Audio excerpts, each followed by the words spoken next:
century in Europe. And as a young man, his ambition was actually to be a painter. But when he saw the works of Caspar David, he decided that he couldn't be as good as he is, and therefore he became an architect, to our good luck, because this association with painting in his case was very fruitful, because almost every project as he developed it, he also painted the environment in which this project will finally find its place. So this became part of his genius. And, Schinkel is by far not only a classicist and many other things, but also one of the first modern, especially in his design of the School of Art in Berlin, which unfortunately was destroyed in the Second World War. Anyhow, this is background in the sense that... May I interrupt you, Yehuda? I yes. would like to have a proper introduction first of who you are and who is one of our residents is doing that, right? Yes. Sorry, I was in the wrong Zoom link. You're here. So we have 5 residents, Alex and Shrey and Abdullah, Claire, and Miranda, this year with us on the topic of sublimity. And it's a real great pleasure to have you, Yehuda, on speak on this subject, and your expertise is very much appreciated. And I have interrupted you, so we have a proper introduction by Alex, one of our residents, and then the title of your of the lecture, and then you can continue if that's okay. Oh, sure. So Alex, please speak. Yeah. I'm so sorry for the interruption, Yehuda. Right, so Yehuda Emmanuel Safran is an international known critic of art and architecture. He studied at St. Martin's School of Art, the Royal College of Art, and University College London. He has taught at Architectural Association, Goldsmiths College, London University, Columbia University, and Lamb Academy. He was a fellow of the Chicago Institute of Architecture and Urbanism, and visiting professor at the School of Architecture, University of Illinois, as well as RISD, Harvard GSD, and Mendlisio Academy in Ticino. He has published in 9H, Casabella, Domos, Sight and Sound, Paris Match, Lotus, UA Files, Prototypo, Metalocus, Abeta, the Plan, Springer, Spring, and Art Press inter alia. He is co-editor of 32 Beijing, New York, and is the author of Miss Van der Rohe, published in 2000. He curated inter alia the Art Council of Great Britain touring exhibition, the Architecture of Out of Luz, and the Friedrich Keisler show at AA. He was a trustee of the 9H Gallery, a founding member of the Architecture Foundation in London, and a member of Collège International de Philosophie in Paris. Currently, he is living and working in New York, where he directs Pot Lunch Journal and the Research Lab for Art and Architecture. Principal involvement in urban workshop in Mumbai slum and Geneva, advisory board member of the first Autostrada Art Biennale at Kosovo, and teaches architecture history and theory at Parsons New School and Pratt Institute of New York. Welcome, Yehuda. Thank you for coming. Thank you for such a comprehensive, a little bit too long biography. There could be some correction, but I think it would be a waste of time. One of the things that we learned very quickly in our life relatively is not to trust completely any such a long list. Anyhow, so thank you. For many years, I signed my work with the name Yehuda, but more recently I have begun to sign it with a name Lele, because Lele is in Italian short of Emmanuel. And you must agree with me that Emmanuel is a little bit too long as a name. So Lele became my more recent way of calling myself. Okay, also because the name Yehuda is terribly associated with ideology with which I have nothing in common. And it expressed more desire on the part of my parents in the year 1944, in which I was born. So that's the one thing that was not part of the introduction. Then by now I'm nearly 82 years old. It's a kind of age appropriate for the topic. Why? Because the topic is actually terribly ancient. And you have a reference to the sublime already in ancient history, whether it's Egypt, whether it's the Old Testament especially, and whether it's Roman time like Longinus. Longinus' essay on the sublime is one of the earliest and the most important. So what is typical of the sublime, above all, which is very important for us to appreciate, is the sublime is a reference that one must understand as something associated more with the individual experience than a collective one. Not that it's absent from a collective one, potentially, but ultimately it's more individual. And this is also why the attention to the sublime is more intense and intensified at the time when the collective is less satisfying as such, as an identity.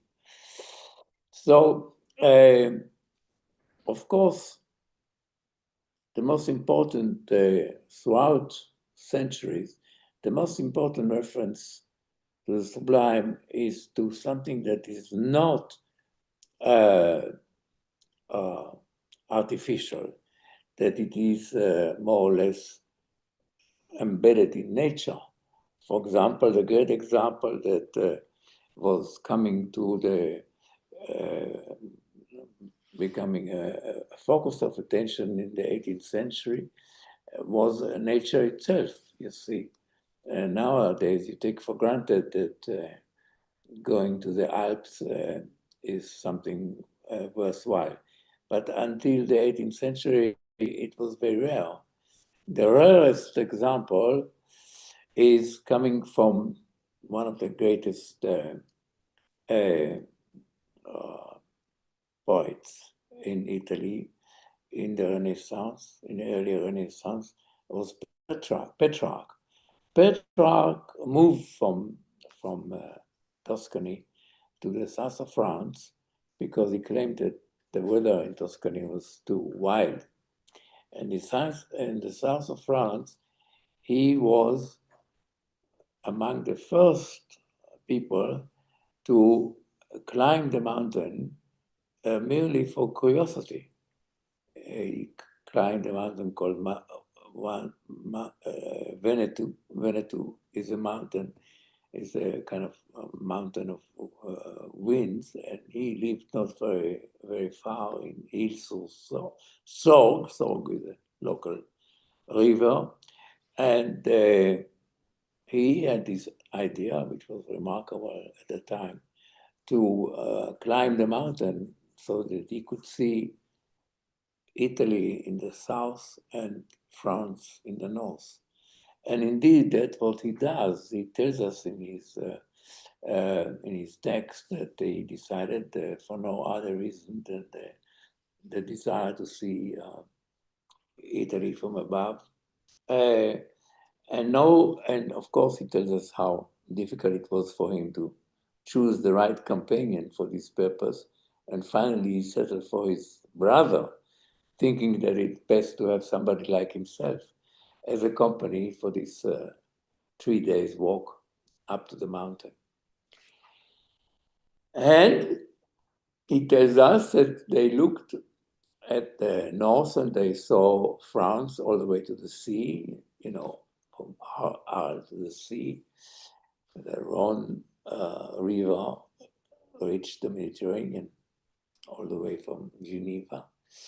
And on the south side, they saw deep into Italy. But then, like a good, still a medieval person, he always carried a book with him. And the book was The Confession of St. Augustine.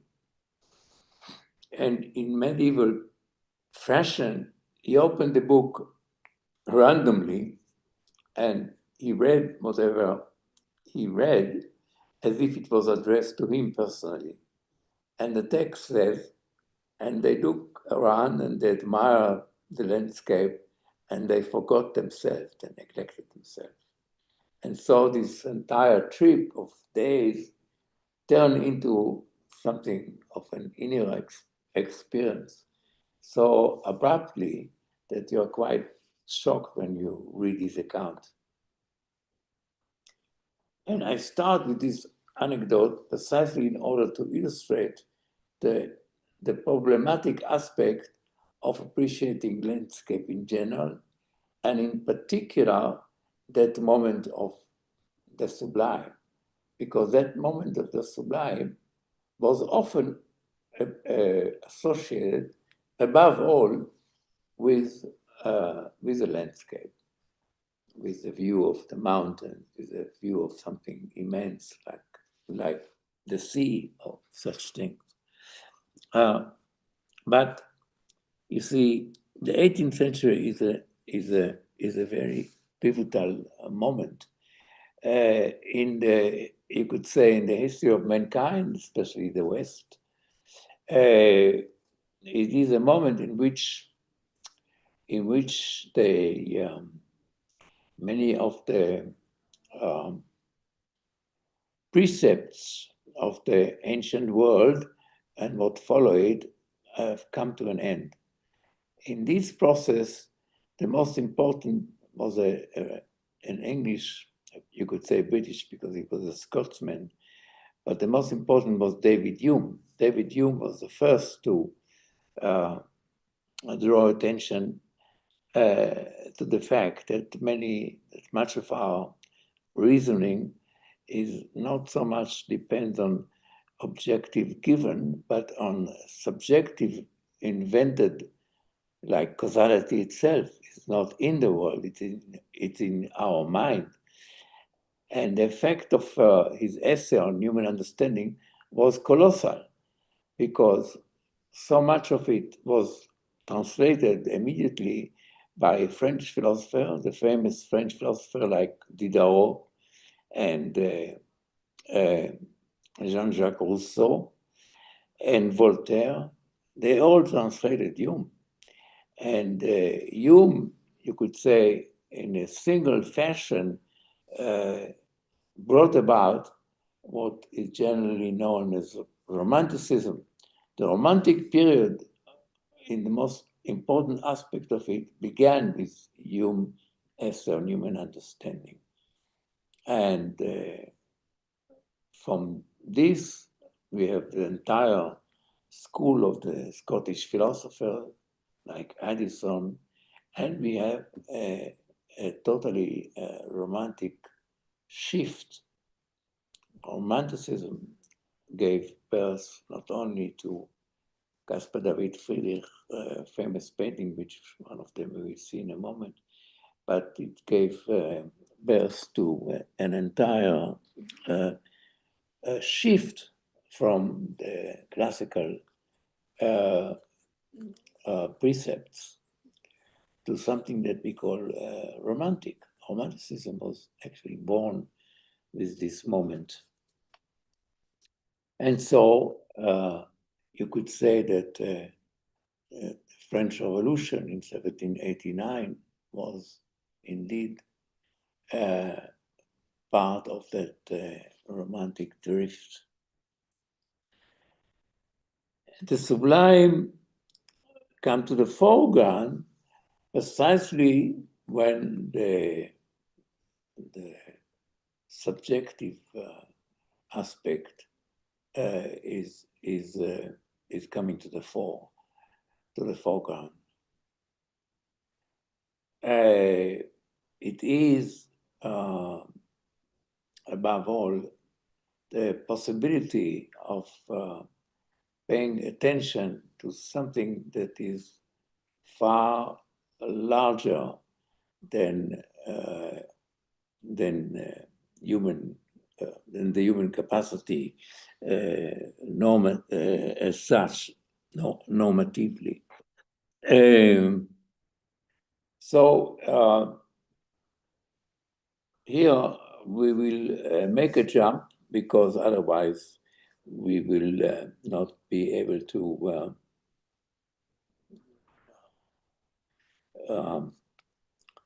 take account of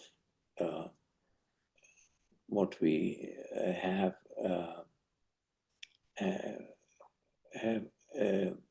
in front, ahead of us. There were various moments in which... Yehuda, sorry to interrupt you. Did you mean to advance the slide? Sorry? Yes. Did you mean to advance to the next slide, just to make sure that we're seeing the right... there you go. No, don't worry. Don't worry. The fact that I didn't shift the slide is because so far it was the general introduction. And so I have made a choice. The choice that I've made is, instead of just giving you a larger and larger background, I decided to focus on a more recent moment. And the more recent moment connected with the idea of the sublime is what we call the New York Sublime. We call these four painters the New York Sublime because that's what they call themselves. Above all, as you can see here, Barnett Newman. Barnett Newman was also the editor of a magazine with which they introduced themselves to the world. And the magazine had a title called The Tiger's Eye. The Tiger's Eye comes from a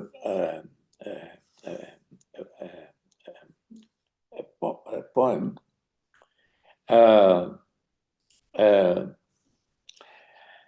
A tiger's eye is a reference to mysterious quality associated with certain kind of stone, red stone, which is the title of also of a poem that that in a certain sense Barnett Newman wanted us to identify with from the 18th century, because for a reason that we can discuss a little bit later, Barnett Newman and the rest of them, meaning the other three, wanted to associate their version of the sublime with an 18th century. Something that I will have a few things to say in a moment. But Barnett Newman, as you can see in this work, this was what he called the zip painting. You know, it's not technically difficult to make. You just put a tape and then you paint on top, and then you take away the tape and you have the zip painting. And that became one of his most well-known type of paintings. You can see here. And they have kind of metaphysical names like Adam and Eve, the creation of the world, etc., etc. But this is the poem from which he got the title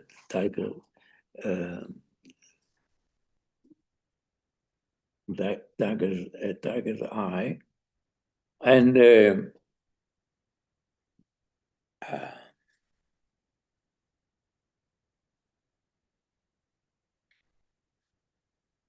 is, of course, a poem of the 18th century.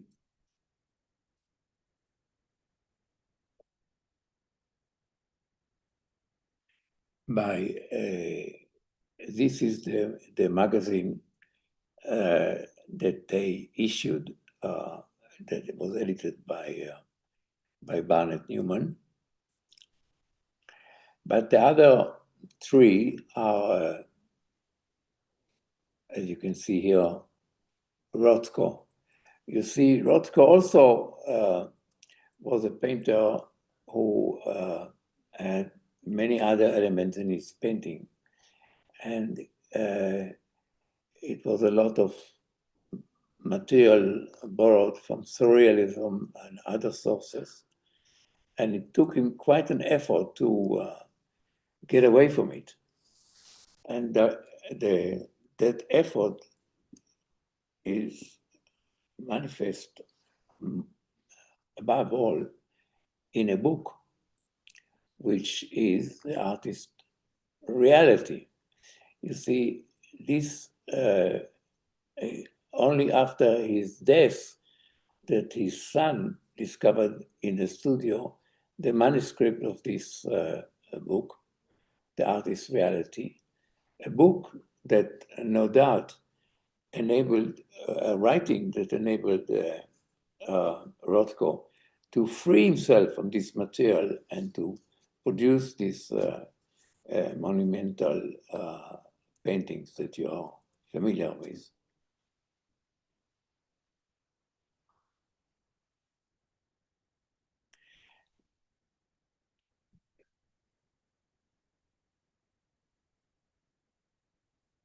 Luckily, his son was studied psychology, and when he came across this manuscript, he immediately understood how important it is and edited and produced it, as you saw in the earlier slide.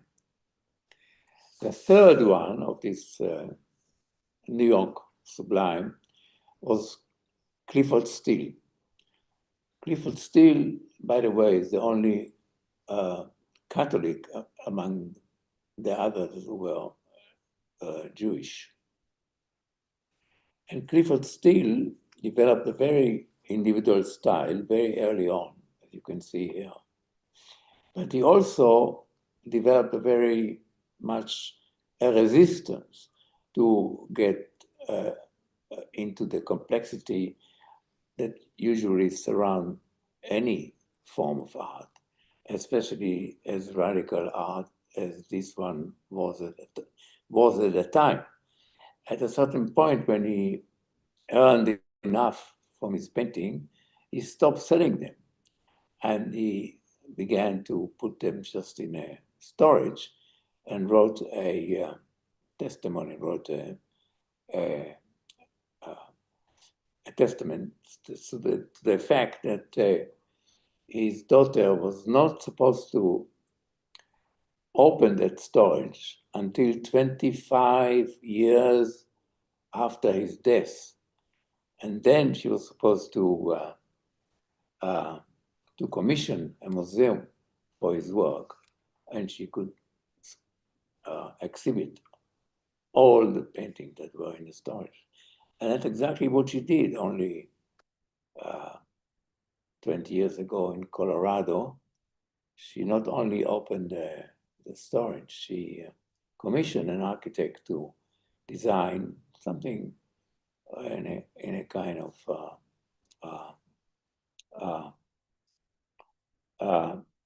rough style. And you can see here the painting as they are now exhibit in Colorado.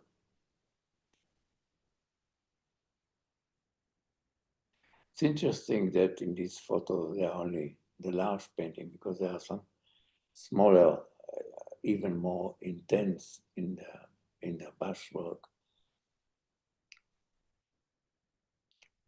And finally, the fourth painter of this group is Jules Olitsky. And that really helped me to understand the group better. I never met the other three, but I met Olitsky when he was pretty old. When I lived in London, where I lived many years before coming to New York, Olitsky came to the Cultural Institute in London, where I had several friends, and I went to his lecture. And I was very, very struck by this lecture for one very important reason. You see, I realized that these people of that generation, there were no television or things like this to distract them. So what did they do in the evening, the long evening, especially in the winter? Well, they would read. They would read collectively, and they would read classical important text like Don Quixote. They would read the Old Testament in King James's version. King James' version is important because King James's version was a kind of committee. I don't know how many people were in that committee, but in the ancient time of Alexander the Great, the committee that translated the text to Greek was 70 people. In King James's, I don't know exactly how many participants were, but the interesting thing that it's very close than anything to the original Hebrew. And in the Hebrew text, of course, there is the sublime, Nizgav, several times. And it is almost the only way in which one can hopefully make a connection with something like godlike something. And I was struck listening to Politsky that his English was very much well written by such vocabulary. And I had a chance to meet him briefly and confirm my suspicion. And Olitsky singularly always painted until old age. He painted in one way or another something circular, as you can see here. So these are the four. And of course, if you look at this Caspar David Friedrich painting that we saw last month in the Met, you can see that one man sublime is very different from another man's sublime. Caspar David Friedrich is really, in that sense, very much of his time, which is the 19th century, you see. And you no longer have the chance to see this exhibition because it came down, I think, a couple of weeks ago. Huh? Maybe one of you were lucky. But his paintings are quite often being shown in different parts of the world. And you can see that this is very much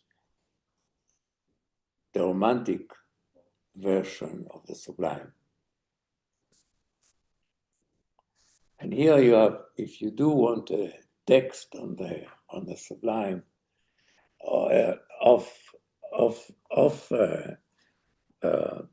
earlier time is this book by Edmund Burke. Edmund Burke was a kind of, he was a member of parliament and very conservative. He is, you could say, some people describe him as the father of political conservatism. His most famous book was a critique of the French Revolution. He thought that a revolution is far too extreme version of improving things, and one should be more relying on other means of improving life. He was very positive about the American colonies and defended the American colonies against the British authorities. He was born in Dublin. He was Irish. His father was the Protestant church and his mother was Catholic. Perhaps this also helped to understand his hope for tolerance and for avoiding extreme measure. But his description of the sublime in that inquiry, in that philosophical inquiry, is perhaps the most influential text on the subject that we had at the time. He was very well liked and respected by many people, not only as a parliamentarian member in London, but also as a philosopher and a man of ideas. Even Dr. Johnson was one of his admirers. Now, otherwise, it might be too difficult to find a better reference than the text by Edmund Burke. We are coming very close to the time limit, but I hope that you will be able to use the next 15 minutes to ask me worthwhile and good questions. Of course. Mm-hmm. Okay. So, your turn. Yehuda, this is your last slide, right? This is my last slide. Yes. Thank you so much. I just said that I wanted to ask a question, maybe more of a clarification. You mentioned something very early on in your talk about the individual, how the sublime and turning into the individuality perspective of the individual coincide in a way. Yeah. Can you elaborate a little bit more on that? To a certain extent, Well, I certainly, that's also apropos something that originally I meant to talk about early on, and that is, you see, one of the sublime used in many ways. For example, one of the negative way is in Tafuri's book on architecture utopia. He uses the expression sublime uselessness. You see, and where did he get it? Tafuri didn't invent it. He got this expression sublime uselessness from a great German writer called Thomas Mann. And Thomas Mann uses this expression in quite a popular book. If there is anything popular about Thomas Mann, is a book called Death in Venice, which some of you may have seen the film, at least. And in that book, there is this expression, sublime uselessness. And how would it arrive at the doorsteps of Thomas Mann? Well, Tafuri got it from Thomas Mann. It's know that from a book called Death in Venice. But you see, Kant is much more importantly associated not with sublime uselessness, but with sublime melancholy. And what is sublime melancholy?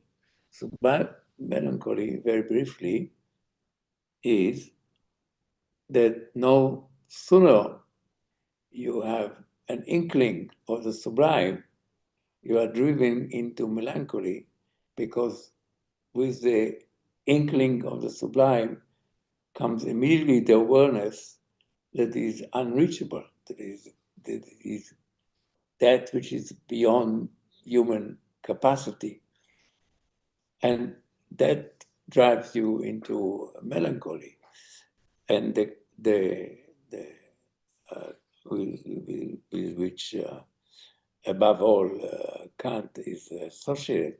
And Kant was, again, one of those philosophers who were deeply influenced by Hume, who lived really almost the same time. See, Hume is the end of the 18th century and beginning of the 19th.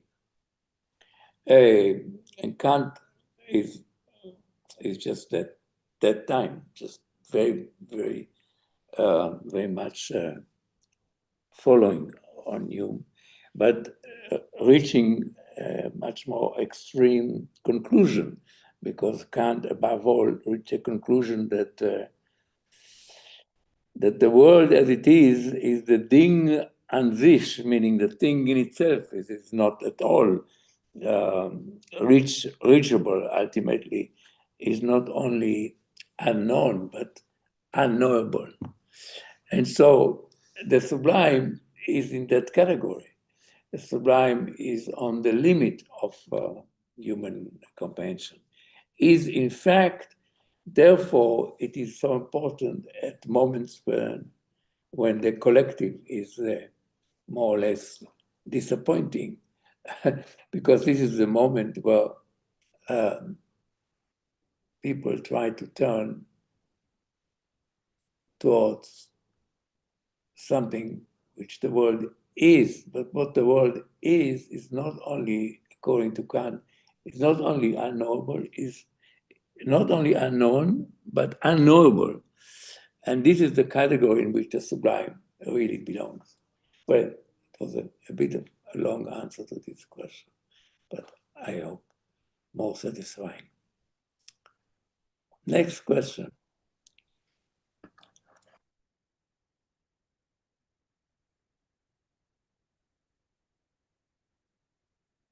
Next.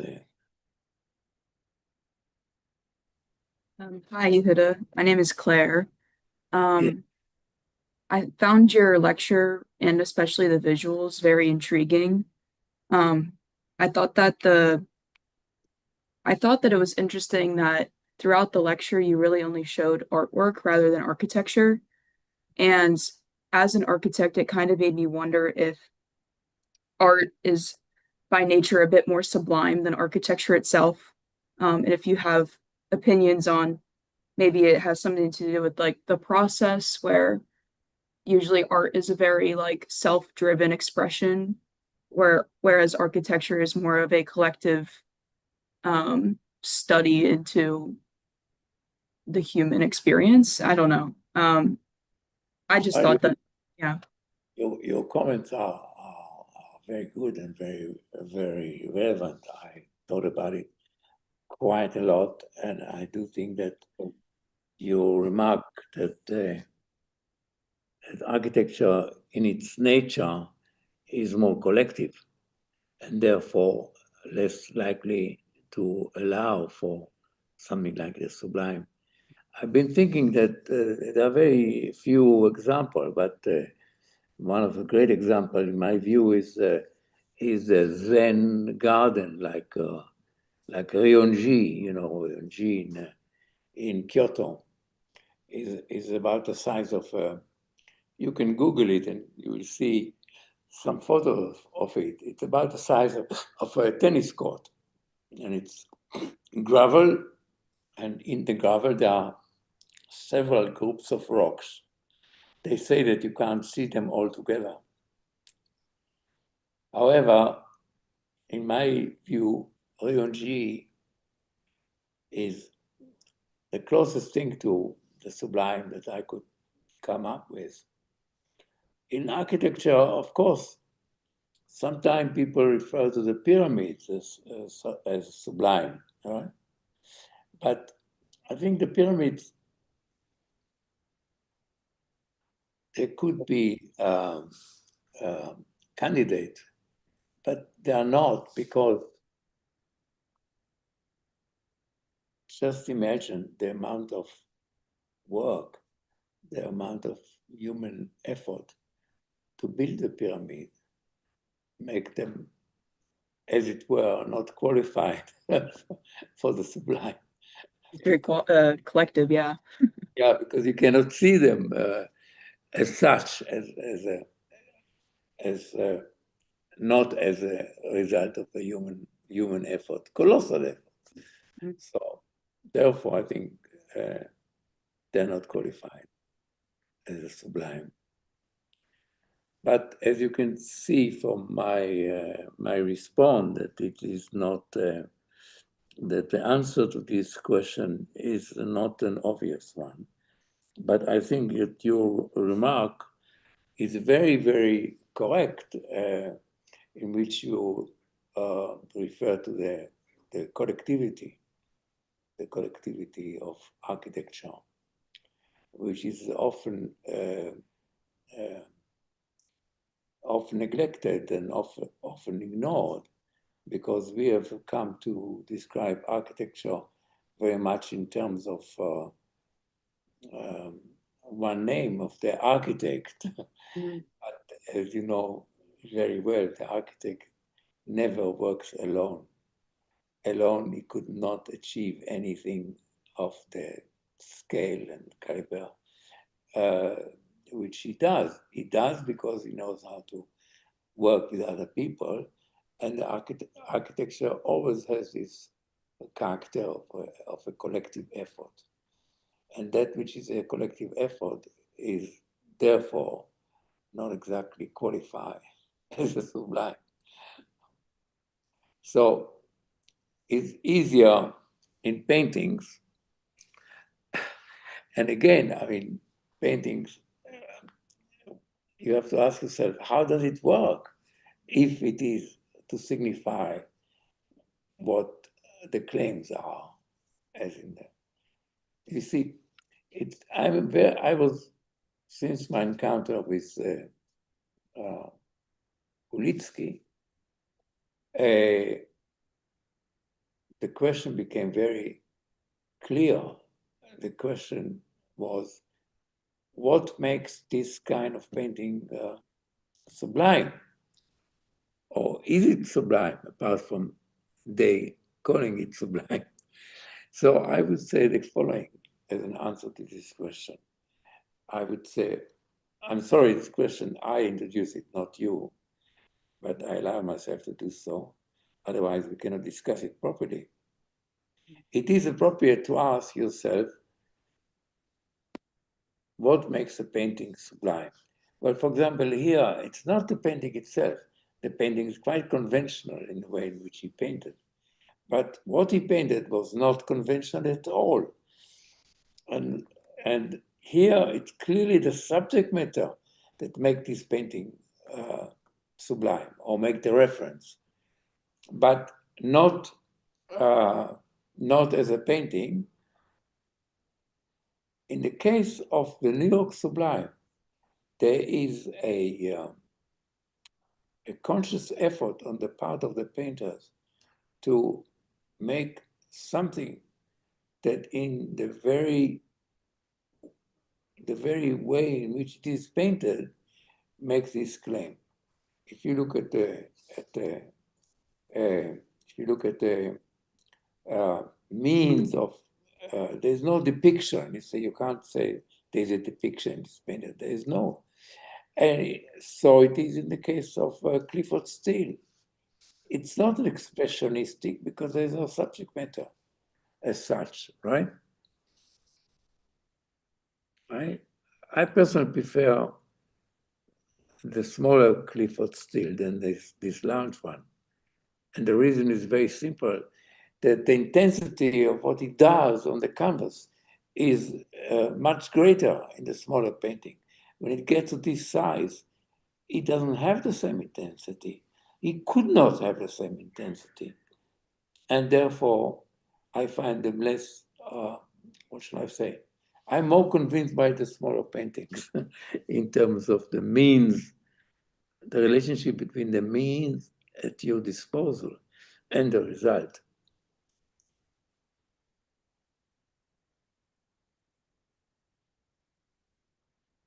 Thank you for the talk, Yehuda.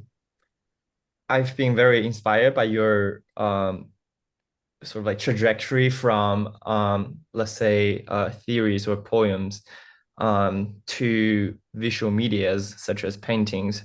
I wonder if there's like a sort of like a spectrum, let's say, from representing the idea of sublime.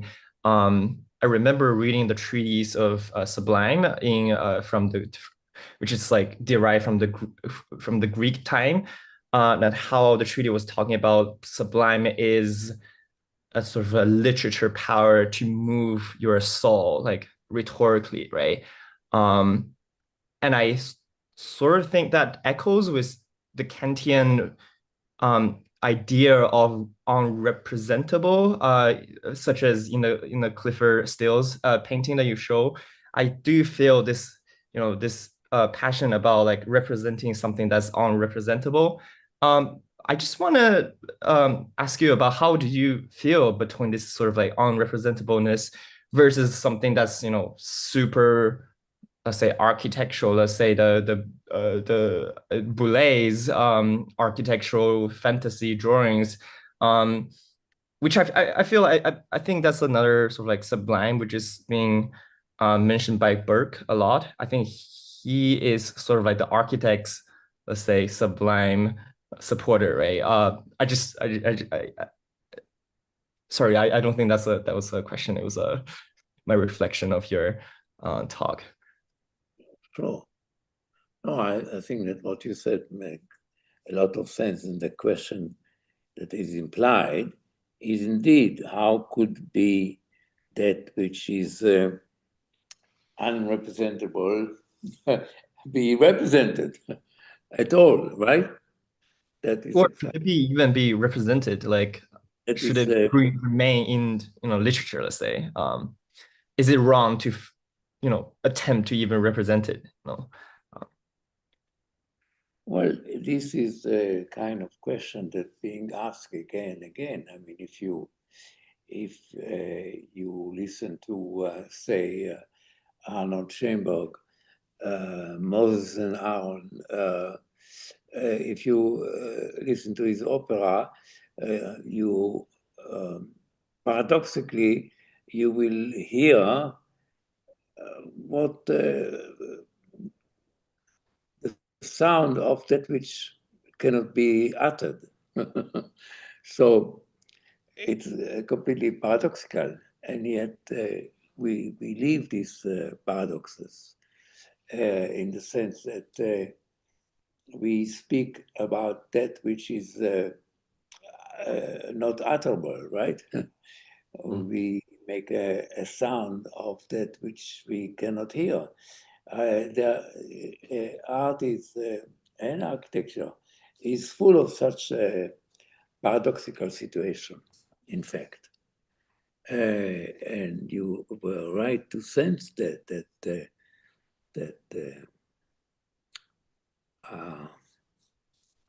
the sublime is not a subject that is easy to talk about.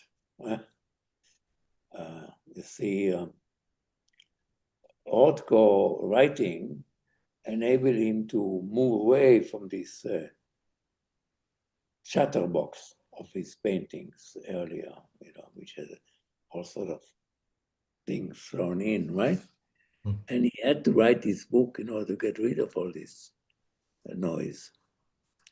But when he got to these paintings, it became so difficult that in the end he committed suicide.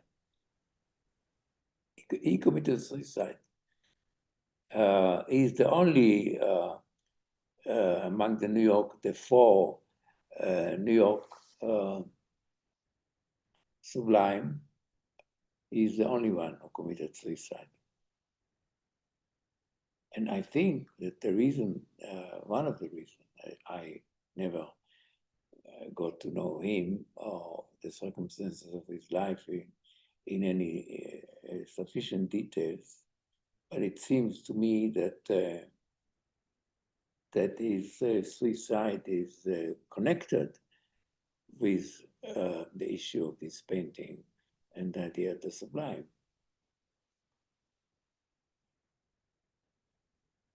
Because this painting he painted himself into an impossible situation. And therefore, it's not entirely surprising that at a certain point, life seems to be impossible. Impossible for the contradictions that involve in such a position. Okay, I think we have enough time for one more question, please. Yes, I have a question. If you could go back to the paintings you were showing by Olitsky, I think there was a painting with two circles that looked almost like egg. Yes, this one that looked almost like egg yolks. I think for me, what sort of stands out about this painting on the right in comparison to those of the other artists you showed was the boldness of the geometry and the form. There's almost, to me, something kind of like very elemental about the use of the circle as a form. And whereas the others, there's more ambiguity in how, as a viewer, you register form. I'm just curious if you think there's anything to this relationship between form and the sublime.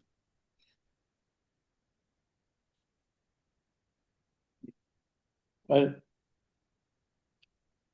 you have to bear in mind that the privilege of the painter is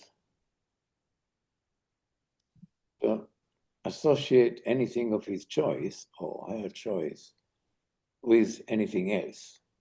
It's the choice of the painter. I mean, it's obvious that when we're looking at Olitsky painting, it's radically different from the other three painters, right? Each one of them has his own own way of going about it, and you can see that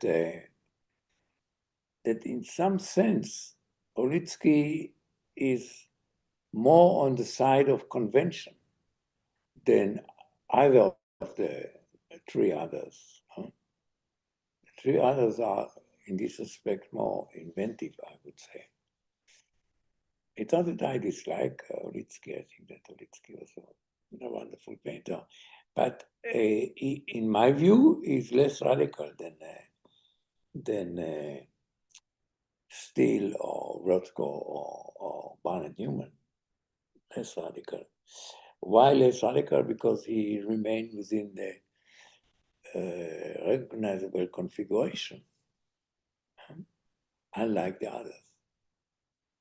So that makes him less radical, I think.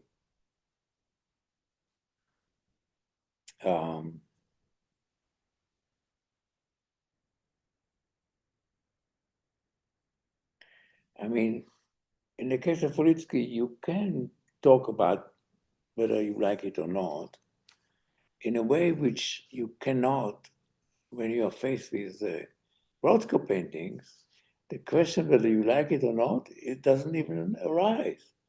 It's so overwhelming. It's so much consistent otherness that you cannot even ask this question. Likeness or dislike is out of the equation, totally out, which is more radical, I would say, than when you can kind of recognize the configuration. Or the way you describe the color, you describe it kind of figuratively, you see. Whereas somebody like a Barnett Newman has a painting called Who is Afraid of Yellow, Green, Red? And the title itself is already a kind of provocation. So,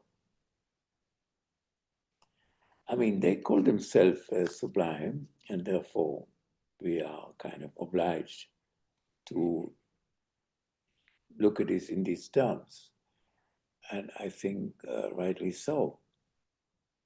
And yet, there's so many other issues. Huh?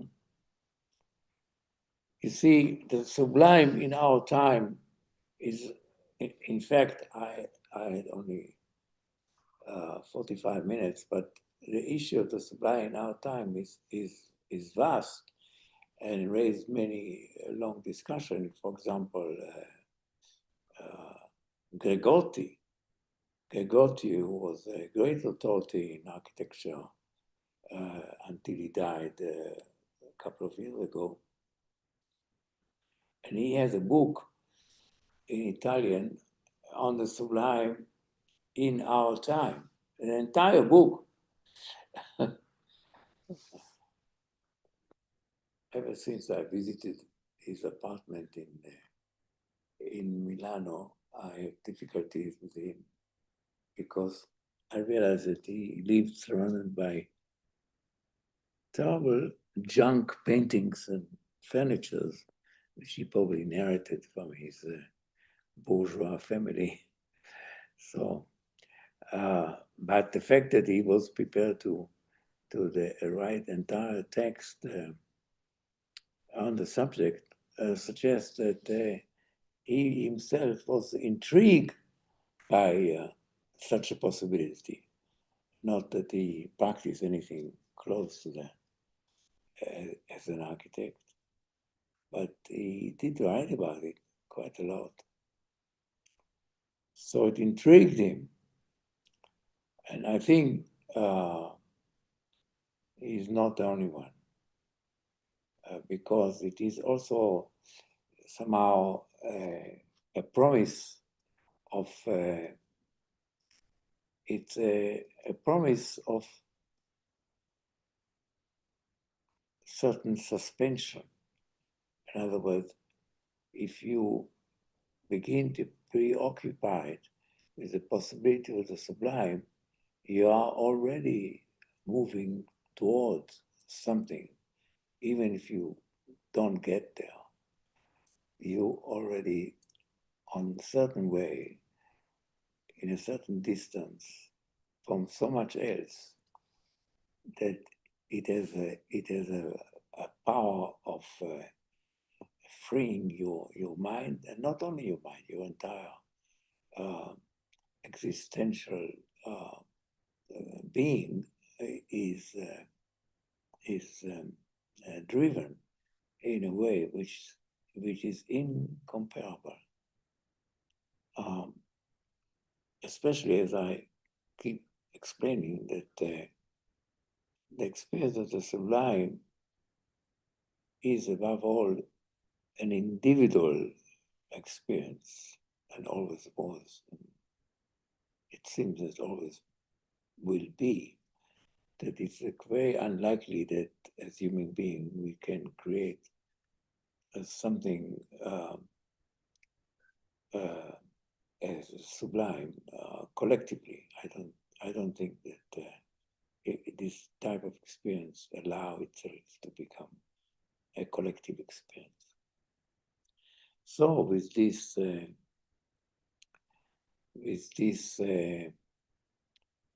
reserved judgment, I think I have ended. Leila, there is one more question in the chat if you'd like Okay. to Okay. address it. It is being written as we speak, so thank you for the discussion, Yehuda. Do you consider other media to be in the category of the sublime, in parentheses, such as large-scale sculpture, artwork, or literary works? Does not all work use require a collective effort? The book written by Rothko was produced for public consumption and edited by his son. Finally, why do you think it's important to categorize the sublime? Well, I don't think it's important. I mean, the book that Rothko has written was not written for public consumption. I think it was, above all, was written in order to help him to free himself from the burden of the kind of painting that he was doing until then, you see. It's like it was a work of clearing the desk, if you like, you see. I think that he needed to write that book in order to liberate himself from the burden of this kind of heritage, his heritage from the Surrealist. And I show you a couple of examples of the painting that he did before in order to help you to understand what he had to get rid of in order to make his canvas ready to do the kind of painting that came subsequently. That process, different painters use different means to move forward, right? If you like, to liberate themselves from a certain kind of burden. And he chose, among other things, he chose, above all, the means of writing about what he was doing until then. And that writing, no doubt, helped him tremendously. He was not a great writer. His writing was not conceived like a work of art.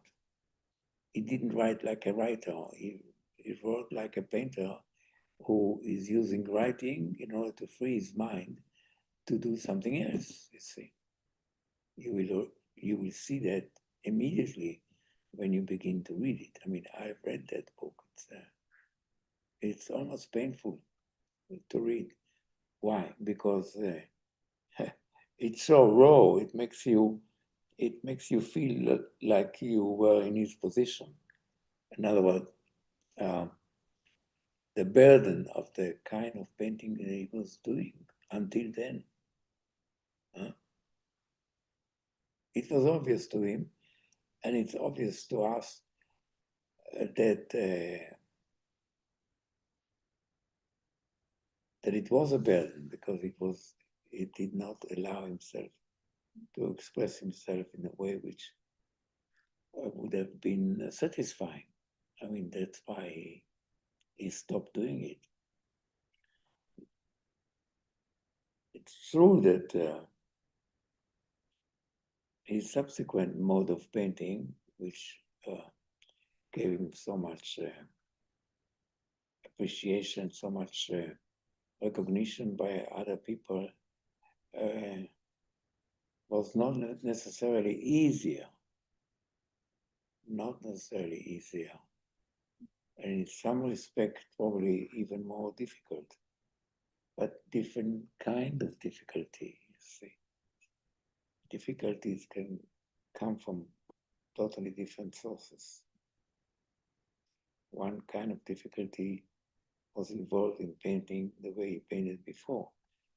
Much greater difficulty, much greater achievement was how he came to paint subsequently. So ultimately, the life of a painter is never easy because no sooner you paint in one way or another, you have another kind of ideal, another kind of superego, and the conflict and the contrast begin again.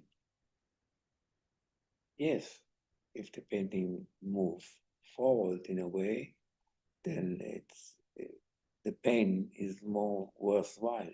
Nevertheless, it is a painful situation. That would be my answer to this question.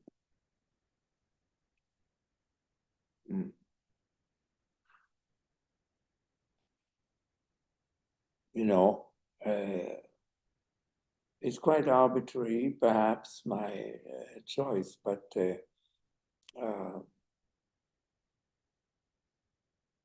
ever since I met Ulitsky, it was a rainy day in London.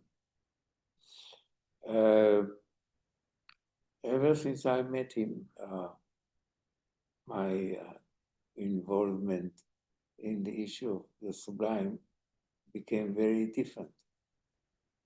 I guess if I never met him, I would not get into it. Also, it helped me to understand other things. I never met Rothko. I never met all the other three. But I was intrigued by the desire of Barnett Newman to present himself and to present the entire moment as connected to the 18th century, rather than what I thought was a true inspiration for him, at least in the Old Testament. It was very, very intriguing. Unfortunately, it was too late. He was dead. I could not talk to him. But talking to Ulitsky and the way he used the English language, that make it even more dramatic and more. And it was an invitation to think about the sublime, inspired by these four painters. And this is why I present you in this way. Of course, I could present the entire topics without even mention the New York Sublime. But I like the New York Sublime very much because of that, because because New York is not sublime. And to call themselves the New York Sublime is a kind of chutzpah, you know, it's a kind of challenge. Very interesting challenge. With, in some sense, it's an incredible success in the sense of against all the odds. You know, in the 60s and even earlier to paint something you call sublime is audacity of the first order. But audacity that did not fail, I think. Well, as you can see, I have only done an introduction.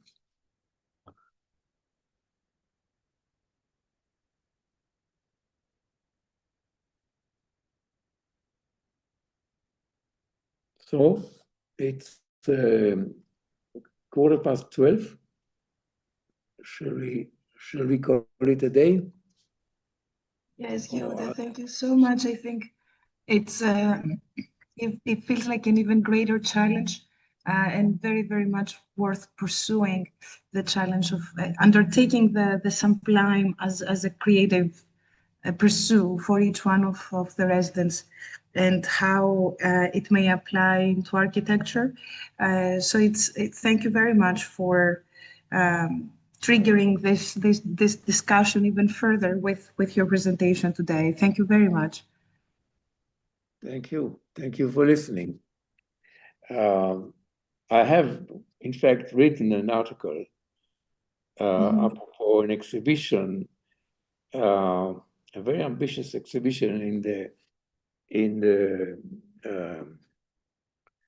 in a gallery in Vienna many years ago, in which there was exhibition about the great themes of life, like death, love. I can't remember the title. It was something like this, something completely wild. And on that occasion, I've written a text. So if anybody interested, there is I think it's only in German. So if any of you is interested, I can try and dig out my English version. Because I wrote it in English, but it was translated to German. And I remember that, you know, I don't know if you're familiar, but there was a big discussion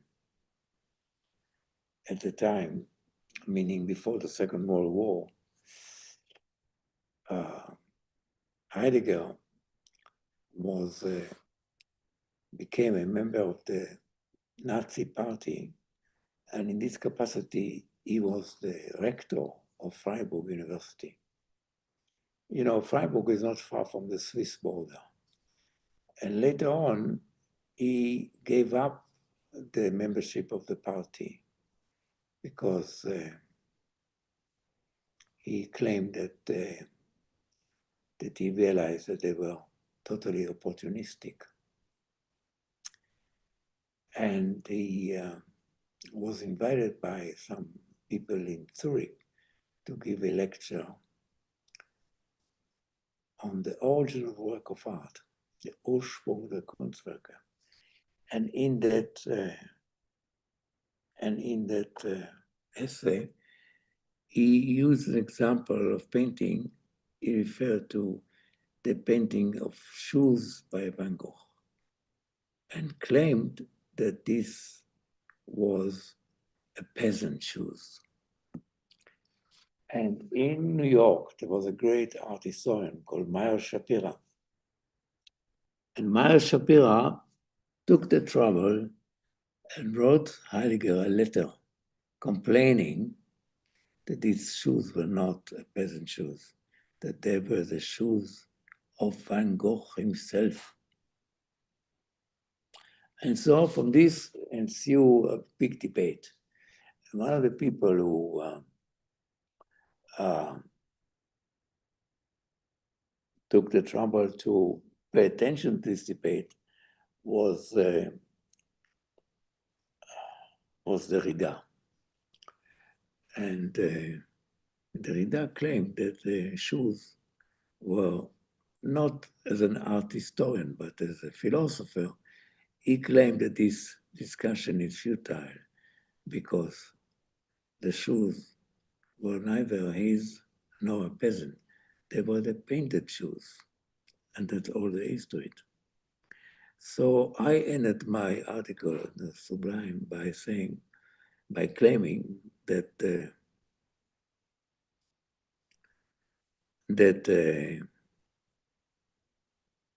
no, that their shoes were neither his nor a peasant, nor were they the painted shoes. They were the shoes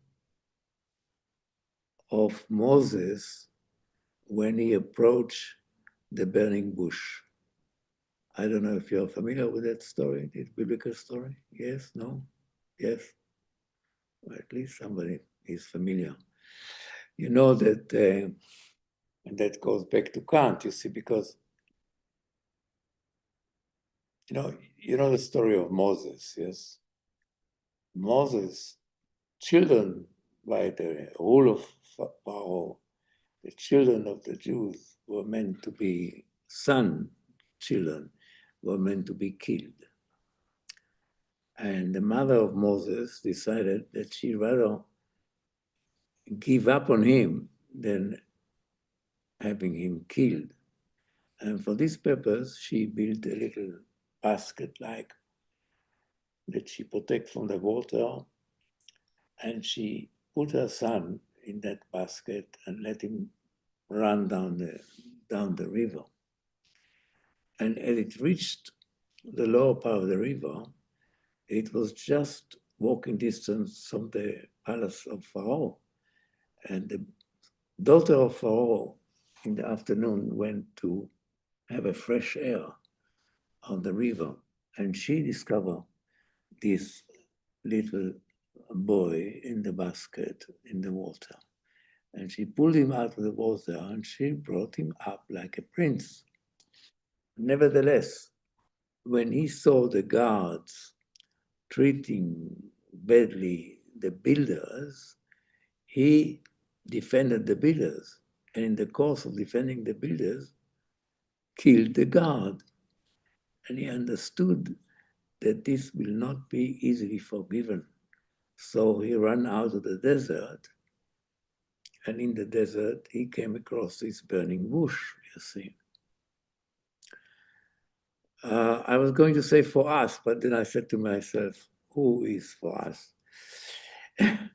For many people, reading or knowing that story, it's a story about kind of Kantian understanding that the knowledge of right and wrong is not a knowledge that you learn, it's a knowledge that you are born with.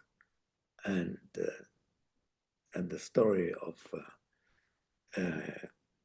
Moses demonstrated. And so I wrote at the end of this article on the Sublime, I wrote that Van Gogh's shoes are the shoes of Moses in front of the burning bush. Because when he's confronted with burning bush, a bush that the fire does not eat the bush, continue without eating the bush.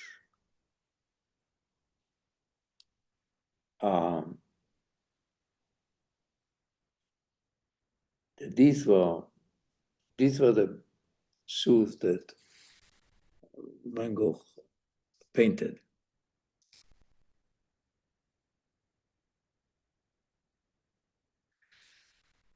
And why does it belong to the story about the sublime?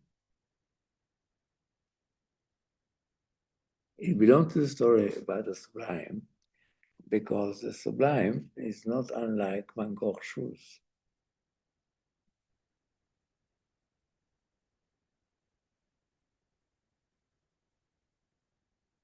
Well, I will stop here. I'm sure that you have enough food for thought.